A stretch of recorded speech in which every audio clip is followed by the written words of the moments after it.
hanya dengan Rp15.000 per bulan, Anda telah turut berpartisipasi dalam menyebarkan dakwah bersama Tarbiyah Sunnah. Barakallahu fikum. Baik, bismillahirrahmanirrahim. Assalamualaikum warahmatullahi wabarakatuh. Alhamdulillah wassalatu wassalamu ala Rasulillah Muhammad ibn Abdillah wa ala alihi wa ashabihi wa mawalah wa ba'd. Para pendengar radio Tarbiyah Sunnah Bandung, di mana saja Anda berada, juga pendengar radio-radio lain, para pemirsa Persada TV, Niaga TV atau TV-TV lain, dan para netizen melalui akun manapun di mana saja Anda berada. Alhamdulillah kembali kita berjumpa. Kemarin kita sudah menjelaskan tentang surga. Sebelumnya kita berbicara neraka. Surga dan neraka itu bagian dari pembahasan beriman kepada hari akhir. Dan itu merupakan pembahasan rukun iman yang kelima. Dengan selesainya pembahasan tentang surga, selesai sudahlah pembahasan tentang rukun iman yang kelima, yaitu beriman kepada hari akhir. Selanjutnya kita akan melangkah ke pembahasan rukun iman yang keenam, yaitu apa? Iman kepada takdir. Akan tetapi, mohon maaf ini, ada satu poin penting yang terlewat sebelum kita berbicara tentang iman kepada takdir. Iman kepada takdir akan kita tunda dulu ya, di pertemuan yang akan datang. Apa hal penting yang perlu kita bahas? Yaitu buah dari beriman kepada hari akhir secara benar atau dengan pemahaman yang benar yang mencakup beberapa poin yang sudah kita terangkan di pertemuan-pertemuan yang telah lalu, yang berakhir dengan pembahasan tentang surga di pekan kemarin. Apa saja buah dari beriman kepada hari akhir? Banyak. Dan ini yang membuat terbedakannya orang mukmin dengan orang kafir. Orang mukmin di dunia mengalami banyak penderitaan, musibah, ujian, cobaan, tapi memiliki harapan akan bahagia di akhirat karena meyakini adanya hari akhirat. Adapun orang kafir, mereka tidak memiliki harapan apapun setelah kematiannya karena tidak meyakini adanya hari pembalasan. Bahkan adanya alam kubur mereka pun tidak tahu, tidak meyakininya. Apa saja buah dari beriman kepada hari akhir? Pertama, ar-rugbah fi fi'li ta'ah wal hirsu 'alaiha raja'an li thawabi dzalikal yaum. Buah yang pertama adalah munculnya minat, semangat, keinginan besar untuk melakukan ketaatan. Bersungguh-sungguh dalam hal itu karena mengharapkan pahala balasan yang baik di hari akhirat nanti. Walaupun kita harus mengorbankan banyak hal, mengorbankan harta, kita infak, kita sedekah, kita zakat, kita bangun masjid, kita bangun pondok pesantren, kita pergi umroh, kita pergi haji, itu puluhan juta, bahkan ratusan juta, bahkan miliaran keluar uang. Hasil keringat kita. Ataupun pengorbanan fisik. Kita malam hari bangun, kemudian sholat, Makin lama sholatnya makin capek, makin pegel, makin cangkel. Tarawih umpamanya 11 rakaat, siang hari saum, berlapar-lapar, berhaus-haus, berlemes-lemes. Demikian juga umroh dan haji, lelah, capek, berdesak-desakan. Pegal ini kaki, berjalan 2-3 jam non-stop gitu ya. Nah, lelah, capek. Seandainya kita tidak memiliki harapan apa-apa di akhirat, niscaya kita tidak akan mau melakukannya. Berdasarkan hal itulah adanya minat, semangat yang menggebu dalam diri kita, perjuangan yang besar untuk melakukan ketaatan, itu karena keimanan kita terhadap adanya hari akhir. Yakin setelah kehidupan ini ada kehidupan lain yang harus kita jalani. Di alam kubur sampai ke akhirat, sampai berakhir di surga, di neraka. Dan itu kehidupan yang hakiki mah di negeri akhirat. Tak ada akhirnya, tak ada berubahnya. Allah berfirman, wa inna daral akhirah lahiyal hayawan. Sesungguhnya negeri akhirat, itulah kehidupan yang sebenar-benarnya. Inilah buah yang pertama. Munculnya semangat dan minat yang besar untuk melakukan ketaatan kepada Allah Azza wa Jalla. Nampaknya tak akan ada agama kalau tidak ada hari akhir, hari pembalasan. Buah kedua ar-ruhbah inda fi'lil ma'siyah war ridha biha khaufan min iqabi dzalikal yaum. Buah yang kedua, muncul rasa takut, rasa khawatir ketika melakukan dosa dan maksiat, dan ridha meninggalkan dosa dan maksiat, meninggalkan sesuatu yang menyenangkan.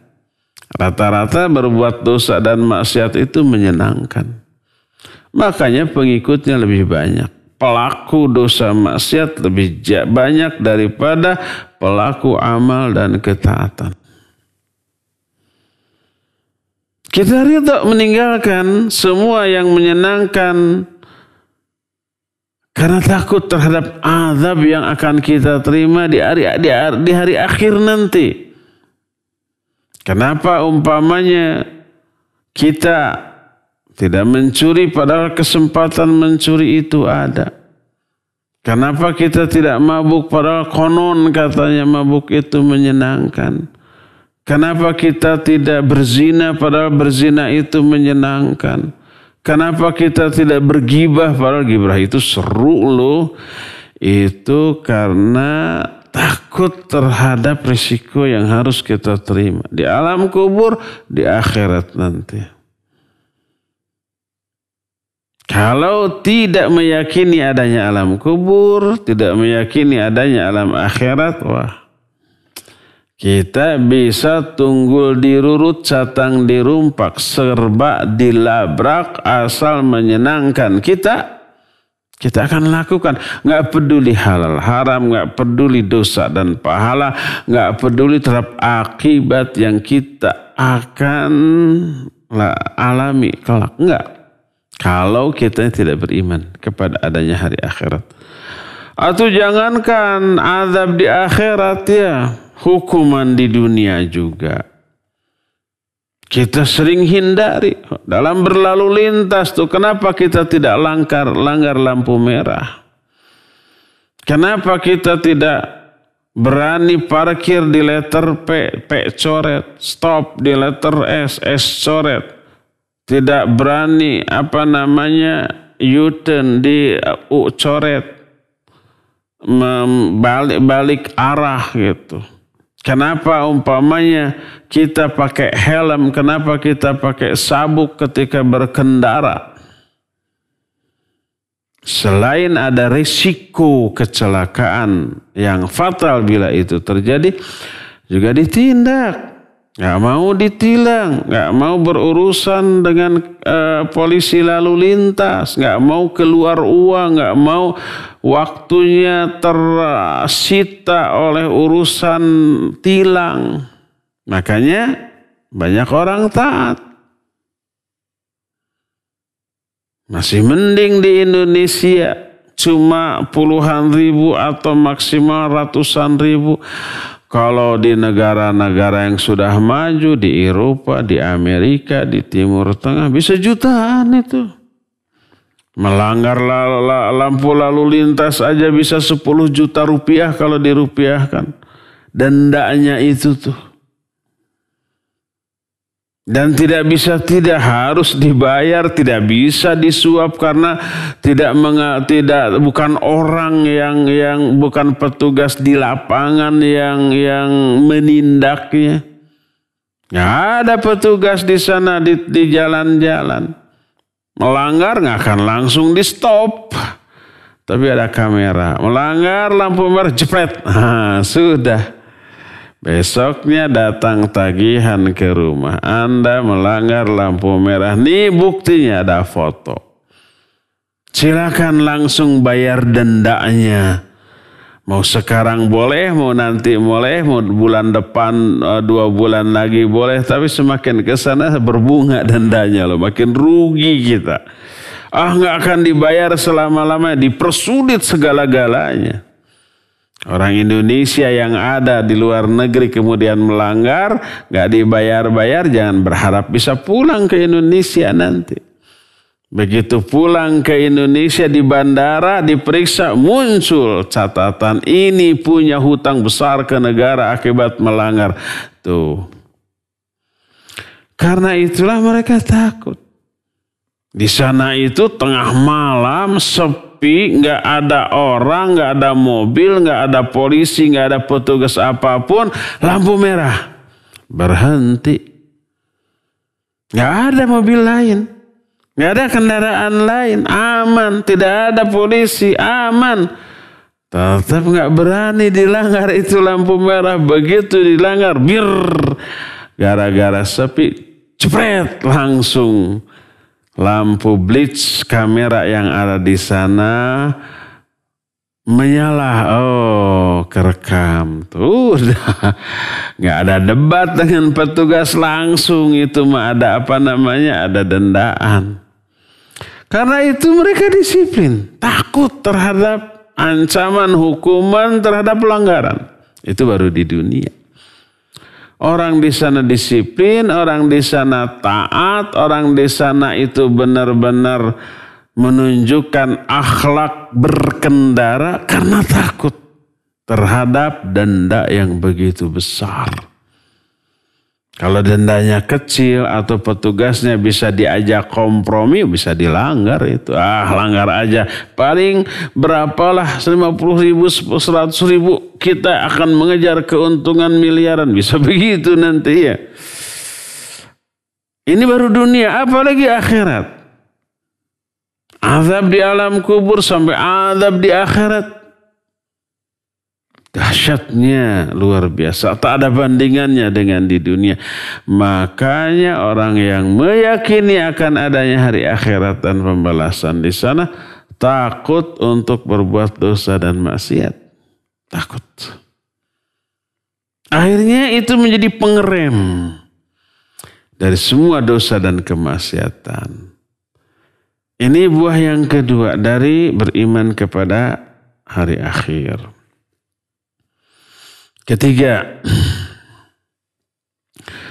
tasliyatul mu'min amma yafutuhu minad dunya bima yarjuhu min na'imil akhirah wa thawabiha. Ketiga, beriman kepada hari akhir melahirkan buah yang manis berupa terhiburnya orang-orang mukmin ketika ada keuntungan dunia yang luput dari dirinya dalam kehidupannya. Mungkin dia kehilangan keuntungan berupa uang berjumlah jutaan, puluhan, ratusan juta, bahkan miliaran. Mungkin dia kehilangan orang yang dikasihi, dicintainya, orang tuanya, pasangan hidupnya, soulmate-nya, anaknya, atau adik kakaknya, atau sahabatnya, atau siapapun yang dicintainya.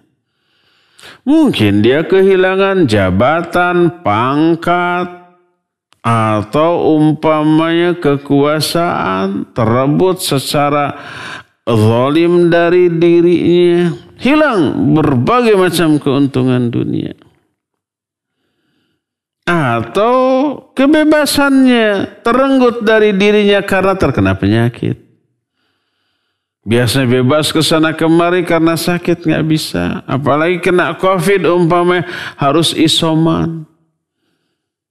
Isoman setelah 14 hari di swab positif. Isoman lagi, swab lagi positif. 3 kali masih positif. Keempatnya baru negatif sebulan lebih. Bete nggak kira-kira? Super bete-nya. Biasa keluyuran ke sana kemari, ini harus bed rest. Ini harus menyendiri di ruangan tanpa ada kawan yang mendampingi. Nah, hilang kebebasannya sementara. Biasanya bebas. Hilang kebebasan makan yang enak, makan yang sesuai dengan keinginannya, apapun dilalap sama dia. Sakit, nggak bisa. Makannya yang pahit-pahit, obat, pahang, peher gitu ya. Yang enak-enak nggak boleh. Makan daging kambing, sate, gulai, oseng nggak boleh. Makan durian simontong nggak boleh. Makan umpamanya yang manis-manis tidak boleh. Banyak yang hilang dalam kehidupan di dunia dari diri kita berupa keuntungan dunia.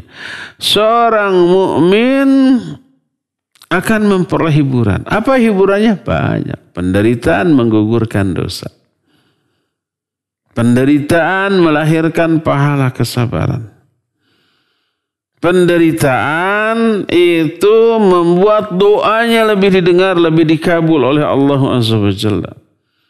Penderitaan menempa mentalnya dan kadang fisiknya untuk lebih kuat dalam menjalani kehidupan di masa yang akan datang. Dan banyak lagi keuntungan-keuntungan lain yang akan dia terima di dunia, bahkan termasuk di akhirat. Digugurkannya dosa itu keuntungan di akhirat. Dicurahkannya pahala, keuntungan di akhirat. Inna idhamal jaza ma idhamal bala, ma idhamil bala. Sesungguhnya besarnya pahala itu sebanding dengan besarnya musibah yang dia terima. Maka orang mukmin ketika memperoleh musibah, ketika kehilangan sesuatu yang diinginkannya dari kehidupannya, tidak akan stres, tidak akan depresi, tidak akan pesimis, tidak akan apatis. Dia menikmati keuntungan yang kelak akan dia peroleh di akhirat nanti. Makanya di kalangan para sholihin, dari kalangan para nabi, para sahabat, para ulama, banyak yang ketika sakit, bahkan mereka lebih memilih sakit daripada sehat. Selama sakitnya tidak memberi madarat dan tidak menghalangi dia dari meraih manfaat. Di tengah sakitnya, kewajiban tetap ditunaikan, tetap produktif dia, bermanfaat bagi sesama, dan tidak merepotkan yang lain-lain. Ketika sakitnya dia bisa mengurus dirinya sendiri. Ada sahabat ketika mendengar Nabi SAW menerangkan keuntungan orang yang sakit, digugurkannya dosa. Dia berdoa, ya Allah sakitkan saya seumur hidup. Tapi jangan sampai sakit saya ini menghalangi saya dari 3 hal. Dari sholat berjamaah, dari haji tiap tahun, dan dari jihad fisabilillah. Sejak saat itu badannya panas, demam. Tapi tetap ke masjid. Salat berjamaah dengan orang-orang. Karena demam tidak menular. Tidak memadaratkan kepada orang lain. Jihad paling depan. Haji selalu berangkat. Sampai akhir hayatnya. Dia meninggal dalam keadaan sakit.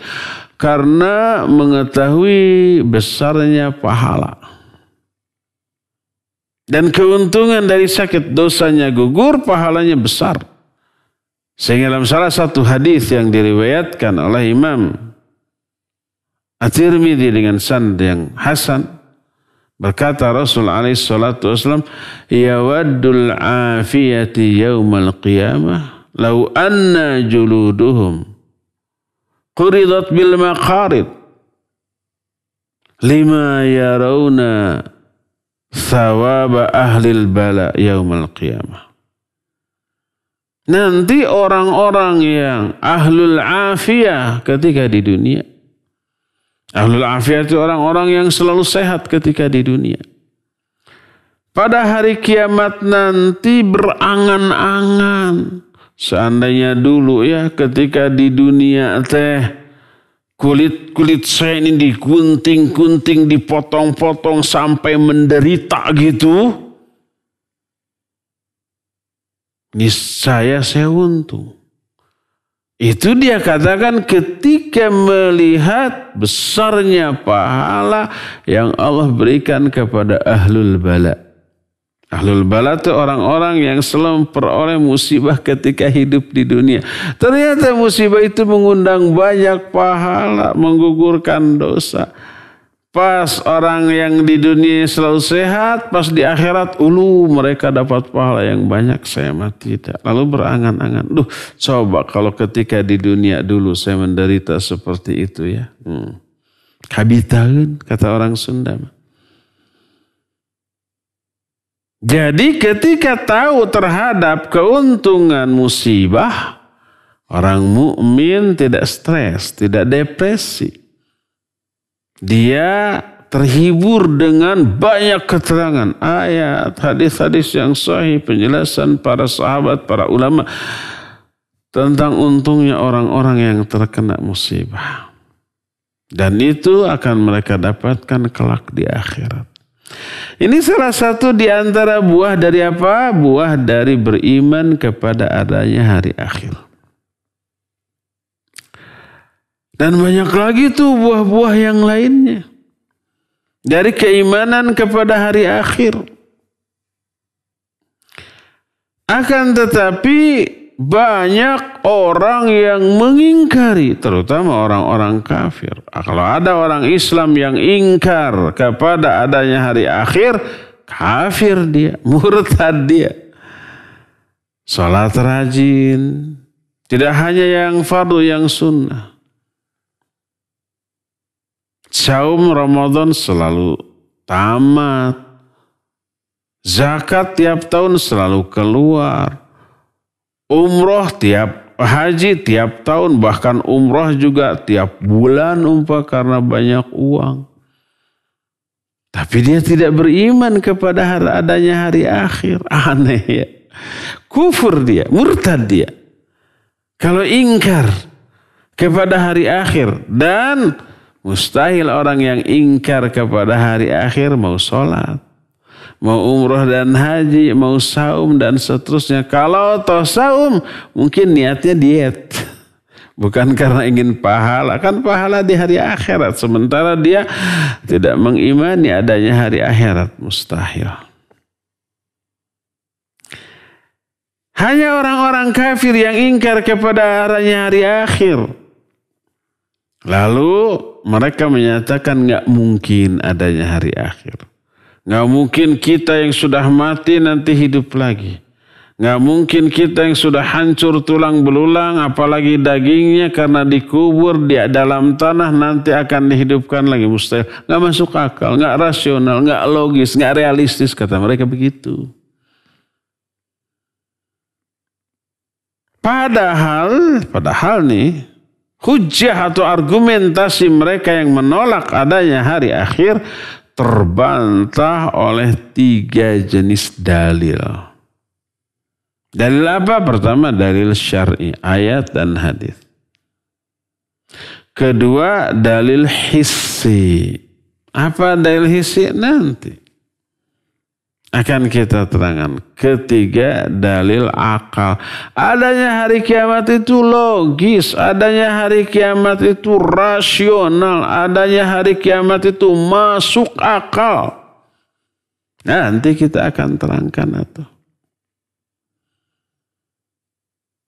Nah, apa dalil syar'i tentang akan adanya hari kiamat? Dalil syar'i tentang adanya hari kiamat kita akan bahas setelah jeda. Kita akan jeda dulu sekitar 1-2 menit mah. Nanti setelah jeda kita akan kembali melanjutkan bahasan ini. Wa sallallahu ala nabiyina Muhammadin wa ala alihi wa ashabihi wasallam. Ya, bismillah, alhamdulillah, wassalatu wassalamu ala rasulillah wa ba'd. Dalil syar'i tentang adanya hari kiamat terlalu banyak dalam Al-Quran. Salah satunya adalah At-Taghabun ayat yang ke-7. Allah berfirman, Za'ama alladhina kafaru alla yub'athu. Qul bala wa rabbi. Latub'athunna thumma latunabba'unna bima 'amiltum wa dzalika 'ala Allahi yasir. Kata Allah, orang-orang kafir menyangka bahwa mereka tidak akan dibangkitkan. Katakan oleh Muhammad, ya demi Allah, mereka pasti akan dibangkitkan. Latub'athunna, kalian pasti akan dibangkitkan. Thumma latunabba'unna, kemudian kalian pasti akan diberi kabar, diinformasikan bima amiltum, tentang amal-amal yang telah kamu lakukan. Wa dzalika 'ala Allah yasir, dan hal itu amat sangat mudah bagi Allah. Di sini Allah menyatakan, pertama diawali dengan sumpah, bala wa rabbi, demi Rabbku. Sumpah itu maknanya takkid. Kedua, memakai huruf lam tauqid disambung dengan nun tauqid tsaqilah di akhirnya. La tub'atsunna, tadinya tub'atsuna. Masuklah la tub'atsuna. Masuk nun la tub'atsunna. Artinya pasti, benar-benar, sungguh-sungguh. 3 kali ditekankan. Ada yang sumpah, ada lam tauqid, ada nun tauqid tsaqilah di akhirnya. Menunjukkan ya ini keterangan syariat. Bahkan seluruh kitab-kitab samawi, agama-agama samawi yang dibawa oleh nabi-nabi terdahulu dan oleh semua nabi itu sepakat menggiring keyakinan manusia untuk mempercayai dan meyakini adanya hari akhirat. Dan untuk itulah agama diturunkan. Agama diturunkan agar orang itu yakin nanti akan ada hari akhirat. Ada pembalasan di sana. Makanya di dunia amalnya yang benar, amalnya yang baik, hindari yang buruk, hindari yang jelek, gitu. Dan banyak lagi. Ini yang pertama. Dalil kedua disebut dalil hissi. Dalil syar'i nggak perlu kita berpanjang-panjang. Karena kita semua sudah meyakini banyak ayat dan hadis yang meyakini adanya hari akhirat. Sekarang dalil hissi apa? Dalil hissi. Dalil hissi itu dalil yang katakanlah secara intuisi, secara naluriah, itu langsung muncul dalam hati keyakinan akan adanya hari akhirat, hari pembalasan, setelah melihat banyak kejadian fenomena di alam jagat raya ini. Berupa apa? Allah Azza wa Jalla memperlihatkan peristiwa, contoh, kasus orang yang sudah mati di dunia dihidupkan lagi oleh Allah Subhanahu wa ta'ala. Dalam surah Al-Baqarah saja ada 5 contoh tuh. Orang yang sudah real nyata mati di alam dunia oleh Allah dihidupkan kembali di hadapan banyak orang. Orang semua melihat. Contoh pertama dalam surah Al-Baqarah. Ketika kaum Nabi Musa berkata kepada Musa, Al-Baqarah ayat 55, lan nu'mina laka hatta narallaha jahrah. Musa, kami gak akan beriman, gak akan percaya kepada kamu sampai kami bisa melihat Allah dengan jelas. Ingin melihat Allah. Wa idh qultum ya Musa lan nu'mina laka hatta narallaha jahrah fa akhadhatkumus sa'iqatu wa antum tanzurun thumma ba'athnakum min ba'di mautikum la'allakum tashkurun. Dan ingat ketika kalian berkata, hai Musa, kami tidak akan beriman kepadamu sampai kami bisa melihat Allah dengan jelas. Maka mereka pun disambar petir mati. Dan kalian melihat. Kalian disambar petir mati. Setelah mati apa yang terjadi? Tsumma ba'atsnakum min ba'di mautikum.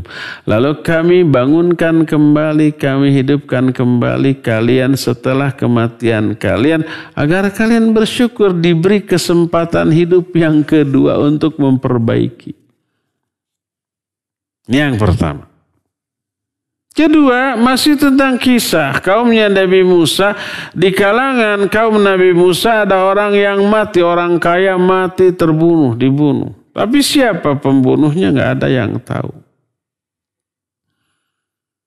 Datang atau mereka kepada Nabi Musa alaihissalatu wassalam. Kalau engkau benar Nabi, coba minta petunjuk kepada Allah, menemukan si pembunuhnya. Dan Allah memberikan petunjuk. Dengan cara yang menguji terlebih dahulu tuh kesungguhan kalangan Bani Israel. Apa yang terjadi? Kata Allah, suruh mereka menyembelih sapi. Sapi yang gimana? Rinci. Hampir-hampir mereka tidak bisa melaksanakan. Tapi sapi tersebut ada lalu disembelih. Lalu sebagian dari daging sapi itu dipukulkan ke kuburan orang yang sudah terbunuh tadi. Orang itu sudah dikuburkan. Orang yang terbunuh tadi sudah dikuburkan. Dipukulkan, tiba-tiba hidup lagi itu mayit dan menunjuk siapa pembunuhnya. Setelah itu ya mati lagi. Allah berfirman dalam Al-Quran surah Al-Baqarah ayat 72 dan 73. Wa idh qataltum nafsan faddara'tum fiha wallahu mukhrijum ma kuntum taktumun. Faqulna adribuhu biba'diha kadzalika yuhyillahu al-mauta wa yuriikum ayatihi la'allakum taqilun. Kata Allah, dan ingat ketika kalian, salah satu di antara kalian membunuh seorang manusia saat itu. Faddaratum fiha, lalu kalian saling tuduh. Saling curiga, si anu ya, si anu ya, si anu ya. Dan Allah mengeluarkan apa yang kalian sembunyikan. Kami berkata kepada mereka, pukulkan sebagian daging sapi yang disembelih itu ke kuburan. Keluar orang yang sudah mati itu dari kubur. Allah menyatakan kadzalika yuhyillahul mauta wa yuriikum ayatihi. Demikianlah Allah menghidupkan kembali orang yang sudah mati dan memperlihatkan kepada kalian tanda-tanda kebesarannya la'allakum taqilun, agar kalian ini apa? Berakal. Ini contoh yang kedua. Kejadian ini tak bisa dipungkiri lagi, langsung menghadirkan keyakinan, oh nanti juga kalau begitu gampang bagi Allah menghidupkan semua orang yang sudah mati di akhirat. Kisah ketiga tentang orang yang keluar dari negeri mereka, lari, takut mati, nggak mau perang dengan jumlah ribuan. Lari saja diserang oleh musuh, nggak mau berjihad, nggak mau perang. Kalau perang mati resikonya. Lari menghindar kematian. Padahal ribuan orang tuh. Akhirnya Allah matikan mereka semua. Takut mati, makanya lari, nggak mau perang, dimatikan. Oleh Allah diberikan hukuman yang mereka takuti, yaitu kematian. Biar tahu rasanya mati itu kayak apa gitu. Tapi setelah mereka mati, Allah hidupkan kembali. Dan ini oleh Allah Azza wa Jalla dijelaskan dalam Al-Quran, masih surah Al-Baqarah. Bagaimana kisahnya? Seru. Keseruan kisahnya ini akan kita lanjut di hari Senin yang akan datang. Insya Allah kita akan teruskan kajian ini biar penasaran di hari Senin yang akan datang.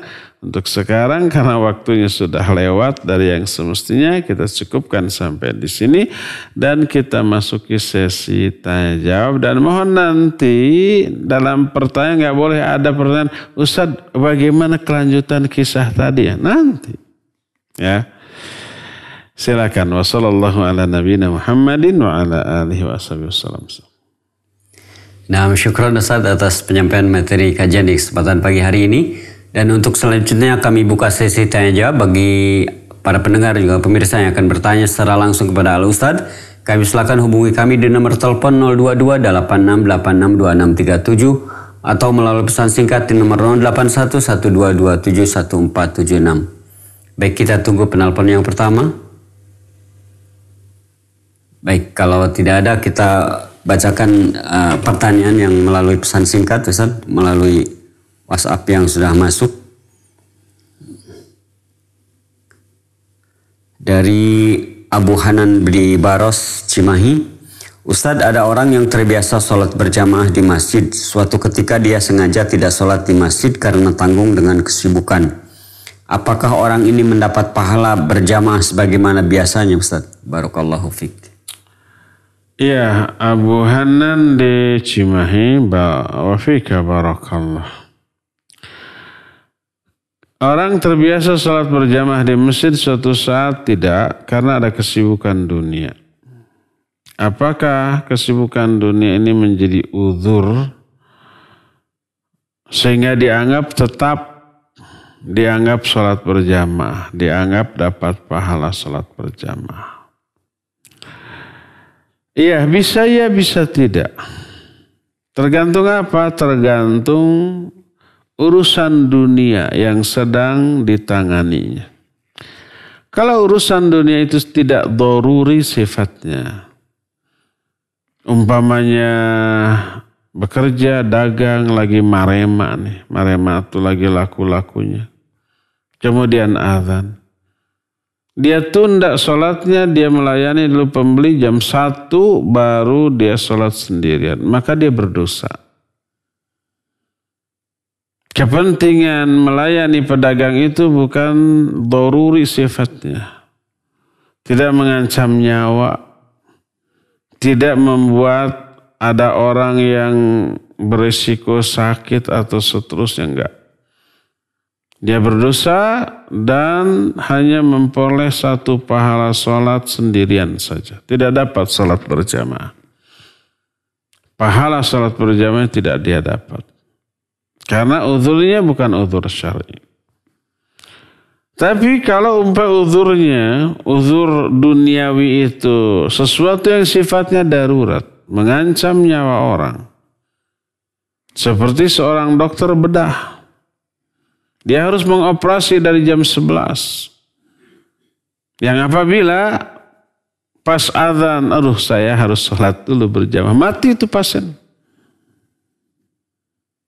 Maka ya itu menjadi uzur syar'i. Ini urusan mengoperasi, ini urusan dunia apa urusan akhirat? Urusan dunia. Tapi urusan yang emergensi, yang darurat, yang mengancam nyawa orang. Atau umpamanya kita sudah mau azan maghrib atau azan zuhur sudah pakai baju koko, udah gamis, udah wudu, udah bahkan mandi, kemudian ke masjid. Mau sholat berjamaah di masjid. Tiba-tiba ada anak sesepedahan jatuh, berdarah. Harus segera dibawa ke dokter. Kalau enggak kehabisan darah, dia bisa parah bahkan beresiko kematian. Akhirnya dia bawa dulu. Enggak peduli itu anak siapa. Bawa ke dokter. Azan berkumandang, komat dan seterusnya. Dia enggak bisa sholat berjamaah. Karena ada uzur. Apa uzurnya? Urusan dunia apa bukan? Dunia. Tapi menyangkut nyawa orang. Lebih daruri, lebih penting, lebih emergensi. Maka ya dia tetap dapat pahala sholat berjamaah. Berdasarkan hal itulah maka urusan dunia yang dimaksud tergantung jenisnya. Apakah termasuk hal yang sifatnya darurat yang mengancam nyawa orang ataukah tidak? Kalau tidak maka tidak menjadi uzur untuk sholat sendirian. Kalau iya maka itu menjadi uzur untuk sholat sendirian pada waktu yang memang memungkinkan. Bahkan sekalipun waktunya sudah lewat, seorang dokter pas jam 12 harus mengoperasi pasien. Nggak bisa ditunda, nanti aja sholat dulu, keburu mati umpamanya. Akhirnya dia pas azan, pas mulai operasi.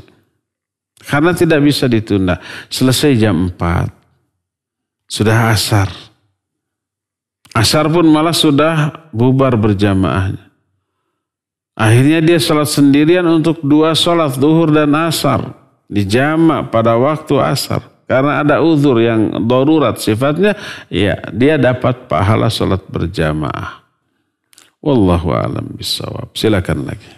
Nah, syukron Ustaz atas jawabannya. Kami silakan bagi yang akan bertanya melalui telepon. Kami tunggu di nomor telepon 022-8686-2637. Baik, kembali membacakan pertanyaan yang masuk melalui pesan singkat Ustaz dari Ibu Yati di Melongreen. Oh, ada telepon yang masuk? Kita angkat. Halo. Assalamualaikum warahmatullahi wabarakatuh. Waalaikumsalam warahmatullahi wabarakatuh. Silakan Pak Mulyono. Siap, Ustaz. Saya mau tanya dengan adanya ini beriman pada hari takdir. Jadi hari beriman pada takdir dan akhir. Nah, di situ ada 3 poin. Ya, setelah muncul mata 3 poin itu ada simpulan mendengar itu ingat dalam kematian, yaitu di dalam kematian itu ada macam-macam halangannya nanti, itu langsung menangis. Itu salah atau benar? Sekian, assalamualaikum warahmatullahi wabarakatuh. Waalaikumsalam warahmatullahi wabarakatuh. Apa pertanyaannya? Jelas. Iya, Pak Mulyono bertanya, salah satu di antara beriman kepada hari akhir adalah beriman terhadap adanya kematian. Ya, betul. Lalu sebelum kematian ada banyak dulu godaan. Termasuk di antaranya menjelang sakaratul maut itu ada syaitan laknatullahi alaih yang datang menggoda agar murtad di akhir hayat, agar mati dalam keadaan su'ul khatimah, buruk di akhir hayatnya.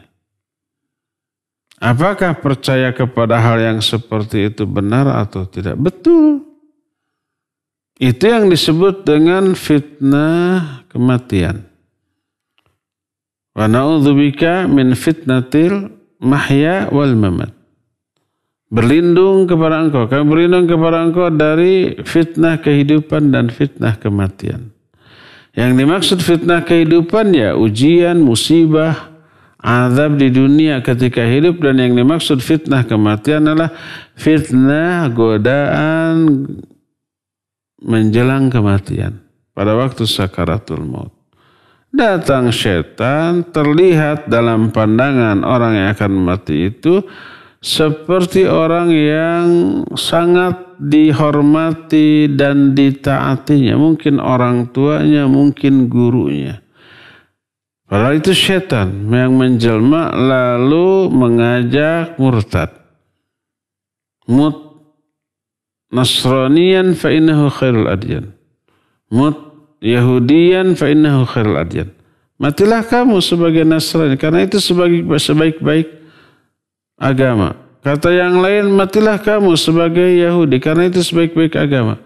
Dan sangat mungkin yang lain menarik kepada keyakinan yang batil lainnya selain Yahudi dan Nasrani. Dan itu diterangkan oleh para ulama, dan itulah yang dimaksud dengan apa? Dengan fitnah kematian. Kita takut terhadap hal itu? Iya, boleh. Takut tergoda di akhir hayat. Karena selama hidup banyak tergoda juga. Padahal tahu banget bahwa itu haram, tergoda. Hayu mabuk, hayu judi, hayu zina, hayu maling, hayu gibah. Selama hidup dalam keadaan sehat, mudah tergoda untuk bermaksiat, untuk melakukan kesalahan. Dikhawatirkan di akhir hayat tergoda juga untuk murtad. Waliyadzubillah. Ya, itu keyakinan yang benar. Dan memang nas yang ada sudah kita terangkan ada. Maka dari itu pertama kita latihan. Selama hidup di dunia tidak mengikuti ajakan syaitan. Walaupun itu menyenangkan. Jangan ditaati agar kita terbiasa mendurhakai ajakan setan. Lalu pas akhir hayat setan datang menggoda. Tahu ini setan, lalu kita apa? Kita tolak ajakannya. Kedua, selalulah berdoa kepada Allah agar Allah memberi hidayah dan tidak menyesatkan hati kita. Kapanpun, termasuk akhir hayat. Baca sesering mungkin, Rabbana la tuzigh qulubana ba'da id hadaitana wa hab lana min ladunka rahmah innaka antal wahhab. Ya Allah, jangan engkau gelincirkan hati kami setelah engkau memberi hidayah kepada kami. Allahumma ya muqallibal qulub tsabbit qalbi ala dinik. Allahumma ya musarrifal qulub sarrif qalbi ala ta'atik. Minta istiqamah. Allahumma rzuqnal istiqamah. Ya Allah, berikan rezeki kepada kami untuk istiqamah sampai akhir hayat. Ya, mudah-mudahan betul demikian pertanyaan Pak Mulyono, dan demikianlah jawabannya. Wassallallahu ala nabiyina Muhammadin wa ala alihi wasallam. Silakan lagi. Nah, syukran Ustaz atas jawabannya. Untuk pertanyaan yang tadi yang datang dari Ibu Yati, Ustaz, apakah takdir itu bisa dirubah dengan doa yang terus-menerus memohon agar Allah mengasih hidayah sama si fulan yang suaminya selalu berbuat kebid'ahan? Syukran jazakumullah khairan. Ibu Yati, itu akan dibahas dalam bab takdir. Sabar. Tapi ada tapinya. Ta'khirul bayan anil waqtil hajah la yajuz. Mengakhirkan penjelasan pada waktu ketika dibutuhkan. Ketika penjelasan itu dibutuhkan, tidak boleh mengakhirkan penjelasan. Umpamanya kita mau wudu nih, tapi di tangan kita ada, saya takut menyebut merek, ada luka kemudian di apaan? Di plesteran, plester bukan merek kan. Lalu bertanya, Ustaz saya mau wudu, apakah ini harus dicabut atau tidak? Nanti pada waktu ngaji sepekan lagi. Padahal mau saat itu wudu nggak boleh. Ta'khirul bayan anil waqtil hajah la yajuz. Mengakhirkan penjelasan pada saat ketika penjelasan itu dibutuhkan, maka tidak boleh. Nah, katakanlah Ibu Yati membutuhkan jawaban itu segera, karena mau kita nih yang mau mendoakan, kalau umpamanya doa tidak akan bisa merubah takdir, saya nggak akan berdoa, ngapain percuma kan gitu ya.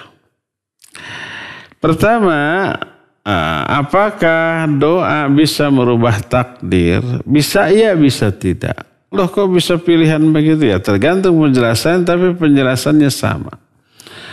Pertama, takdir tidak bisa dirubah karena takdir itu sudah tercatat 50.000 tahun sebelum Allah menciptakan langit dan bumi. Sudah tertulis di Lauhul Mahfuz. Rasul sallallahu alaihi wasallam menyatakan rufi'al qalam wa juffatis suhuf.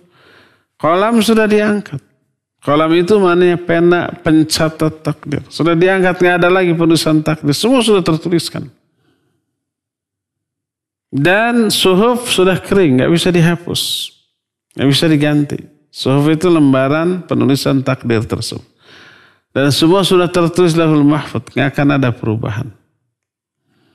Saking apa? Saking sempurnanya perencanaan Allah tentang apa yang akan terjadi di alam jagat raya ini sampai akhir hayat. Sampai hari kiamat. Nggak akan ada koreksi. Adanya koreksi menunjukkan adanya apa? Kesalahan. Adanya kesalahan menunjukkan tidak sempurnanya ilmu Allah kalau demikian. Maka takdir tidak bisa dirubah. Lalu untuk apa kita berdoa dan berikhtiar? Bukankah diperintahkan? Bukankah Nabi SAW menyatakan bahwa doa bisa merubah takdir? Iya. Tapi maksudnya doa dan ikhtiar termasuk bagian dari yang Allah takdirkan. Sering saya kasih saya kasih penjelasan. Seseorang awalnya ditakdirkan dia ini miskin dan bodoh serta malas. Lalu setelah dia bodoh, miskin, malas, dia berusaha. Giat belajar, giat bekerja. Akhirnya dia jadi pintar. Rajin dan juga kaya raya. Berubah tuh nasibnya. Dari miskin, malas, dan bodoh menjadi pintar, rajin, dan kaya raya.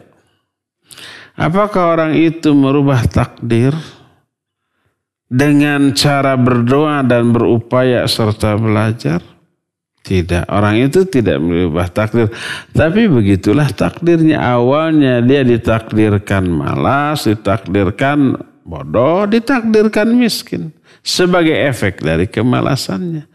Lalu ditakdirkan diberi hidayah oleh Allah. Sehingga dia tiba-tiba semangat untuk bekerja, semangat untuk belajar. Dan Allah mudahkan seluruh usahanya. Ketika belajar dimudahkan, ada pelajaran gratis, dipertemukan dengan guru yang bagus, metodologinya efektif dan efisien, sehingga dia dalam sekejap, dalam waktu yang tidak lama dia menjadi pintar, berupaya, kemudian gigih bekerja, berusaha, lalu berubah menjadi kaya raya. Dari usahanya dia dapat banyak uang.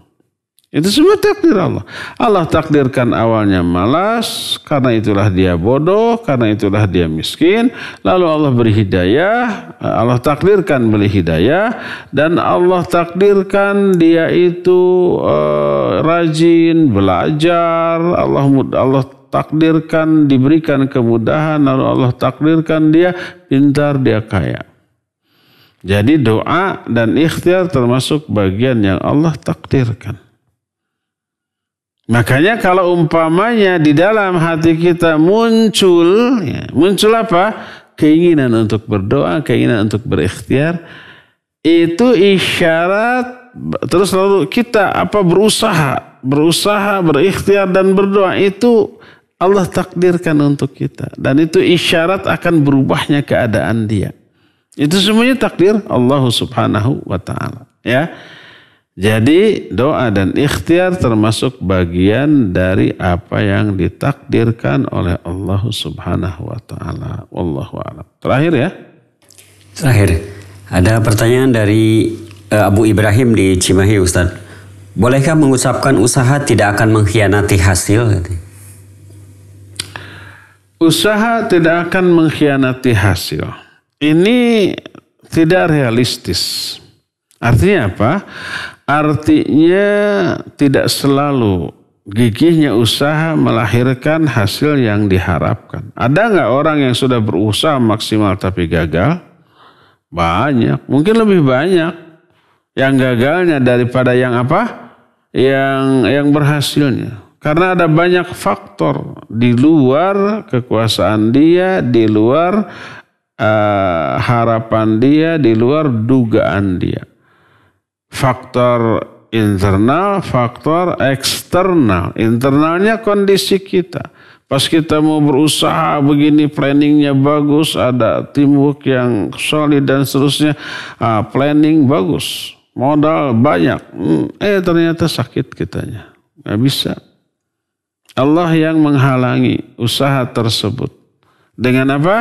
Dengan diberi sakit. Atau ada PPKM. Aduh, aturan pemerintah demi kemaslahatan bersama memberlakukan PPKM. Wah, nggak bisa usaha tersebut. Di luar wewenang, di luar kekuasaan, di luar dugaan dia. Kan gitu ya. Atau ada bencana, atau ada ini, ada itu. Hasil apa? Ikhtiar sudah maksimal. Planning juga sudah nampaknya sempurna untuk ukuran manusia. Ternyata gagal. Karena apa? Karena terlalu mengandalkan skill tanpa bersandar kepada Allah Azza wa Jalla. Ya, yang harus kita katakan adalah al-jaza min jinsil amal. Balasan akan disesuaikan dengan jenis perbuatan. Nah, untuk apa? Pasti ada hikmah. Kalau orang berusaha maksimal, tapi gagal. Siapa yang gagalkan? Ya Allah. Dan ada hikmah di balik itu. Allah lebih tahu tentang apa yang akan terjadi setelah kita sukses. Kalau kita sukses berbahaya. Setelah kita sukses itu madarat bagi kita. Makanya Allah tidak mensukseskan kita karena tahu bahaya yang mengancam kita di saat kita sukses. Allah gagalkan. Nanti pada saat yang tepat, di saat kesuksesan itu tidak madarat, baru Allah mudahkan. Bisa begitu. Oleh karena itulah maka tidak mutlak bahwa usaha tidak akan hasil tidak akan mengkhianati usaha. Tidak mutlak, karena realita yang kita dapat, yang kita alami, tidak semua orang yang berusaha keras itu berhasil. Ada banyak faktor, ya. Ada banyak faktor di luar kehendak kita dan kekuasaan kita. Wallahu alam. Cukup ya sampai di sini. Insyaallah kita akan jumpa kembali nanti jam 8 kita membahas kitab Ad-Da'wah Dawah di gelombang yang sama. Subhanakallahumma bihamdik asyhadu an la ilaha illa anta astaghfiruka wa atubu ilaik. Walhamdulillahirabbil alamin. Wassalamualaikum warahmatullahi wabarakatuh.